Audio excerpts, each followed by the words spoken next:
안녕하세요, 초박강입니다. 지난 카메라 선택 영상에서 처음 유튜브를 시작하시는 분들을 위해 알파 6400을 추천해 드렸습니다.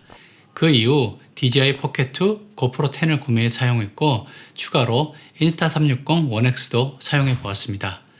오늘은 카메라 구매 시 어떤 고민을 하고 선택을 해야 할까에 대해 말씀드려 보려고 합니다. 자, 카메라를 고민 중이신가요? 어떤 기종을 고민하고 계시는지 궁금하네요.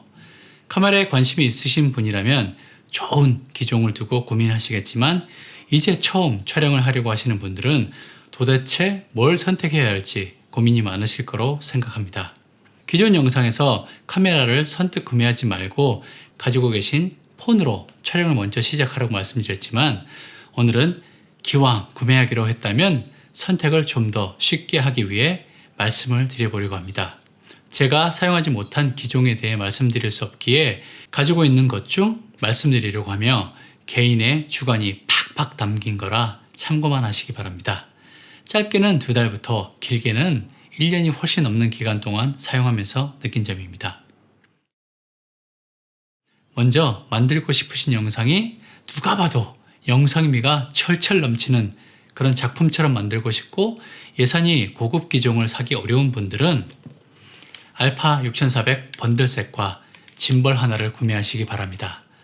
물론 여유가 있으시다면 알파 6400 단품과 16에서 35mm의 밝은 단렌즈를 먼저 구매하시고 좀 더 여유가 있으시면 그 유명한 18에서 105mm 하나 정도 구매하시는 것을 추천해 드립니다. 참 브이로그 위주의 영상이라면 20mm 미만의 단렌즈를 구매하셔야 합니다. 아무래도 화각 때문에 이렇게 혼자 촬영하는데 무리가 있습니다. 여기에 이번에 나온 지윤 크레인 M3를 구매하시고 촬영을 시작하신다면 열심히 공부하면서 연습하신다면 금방 상당 수준의 영상을 촬영할 수 있을 거로 생각합니다. 참 촬영과 영상을 만드는 것은 다른 영역인 거 아시죠? 멋진 영상을 원하신다면 카메라 외에도 에디팅 프로그램을 열심히 공부하셔야 합니다. 알파 6400을 추천하는 이유는 지난 영상에서 상세 내용을 보실 수 있습니다. 여기 위를 눌러보시는 것을 추천해 드립니다. 비싼 장비에 비해 당연히 부족하지만 알파 6400은 사용할수록 좋은 기기라고 생각됩니다. 꼭 고려해 보시는 것을 추천해 드립니다.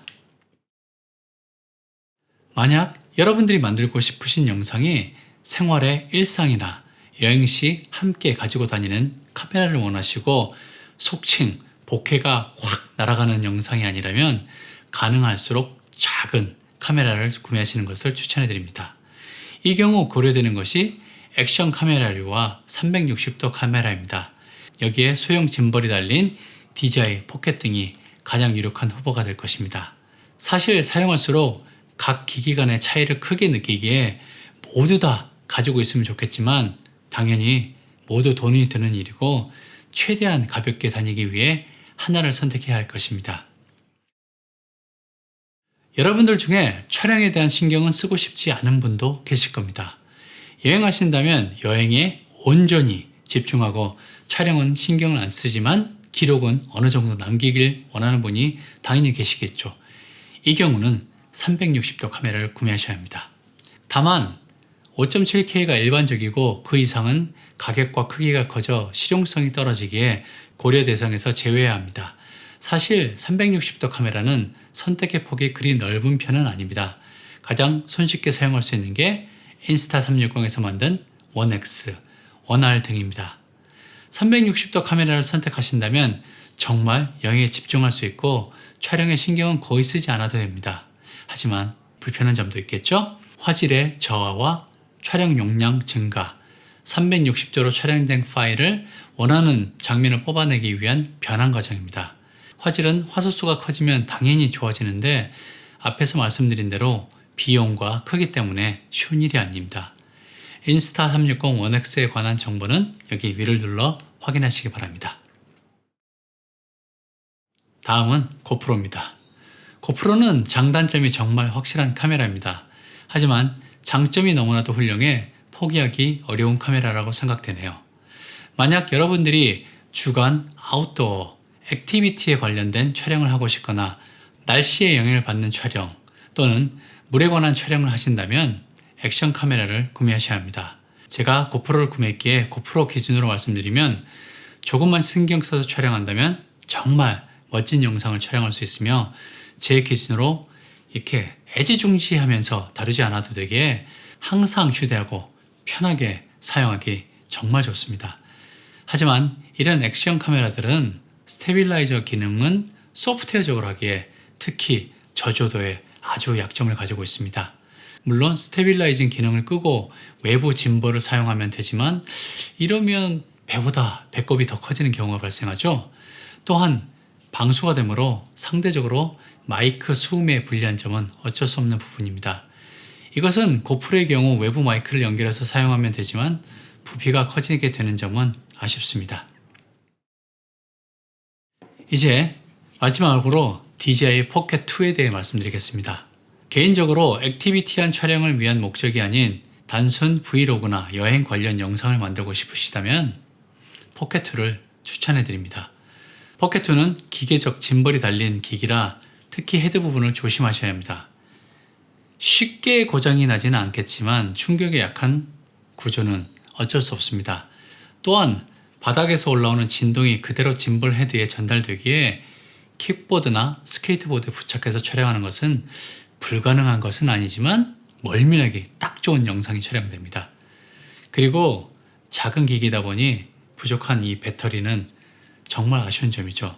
어쩌다 보니 단점을 먼저 말씀드렸는데 포켓2는 처음 촬영하는 사람도 상당한 수준의 영상을 촬영할 수 있습니다. 이번에 아내 친구 결혼식에 가서 아내에게 포켓2, 아니 카메라라는 것을 처음 맡겼는데 기대보다 훨씬 좋은 영상이 촬영되어 소스로 충분히 사용할 수 있었습니다. 또한 저조도에서의 화질도 좋은 편이라 고프로보다 훨씬 나은 화질을 보여주는 것도 큰 장점이라고 생각합니다. 브이로그와 여행에 관해 포켓2에 대한 사용에 대한 얘기는 나중에 기회가 되면 따로 만들어 보겠습니다. 하지만 브이로그용으로는 정말 최고입니다. 이상 제가 그동안 사용하면서 느꼈던 점을 정리해 보았습니다. 물론 여기에 나온 카메라 말고 더 많은 종류의 카메라도 많이 있습니다. 하지만 제가 사용해 보지 않은 것을 기준으로 말씀드리는 것은 말도 안 되기에 사용한 것 위주로 제가 느꼈던 것을 정리해 보았습니다. 이 내용을 간단하게 정리하면 먼저 촬영하고자 하는 영상의 종류로 나눠진다고 생각하면 될 것 같습니다.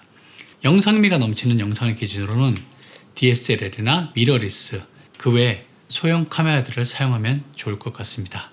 만약 촬영에 신경을 최소화하고 싶다면 360도 카메라를 선택하시는 게 좋고, 액티비티한 촬영을 위주라면 고프로와 같은 액션 카메라류를 선택하시면 되고, 역동적인 촬영이 아닌 일상을 담는다면 DJI 포켓2가 가장 좋다고 생각합니다. 오늘 제가 준비한 영상은 여기까지입니다. 여러분들은 어떤 이유로 어떤 카메라를 선택하셨는지 댓글로 적어주시면 큰 도움이 될 것 같습니다. 영상 시청 정말 감사드리고 다음 시간 더 좋은 영상으로 찾아뵙겠습니다. 행복한 하루 보내세요. 감사합니다.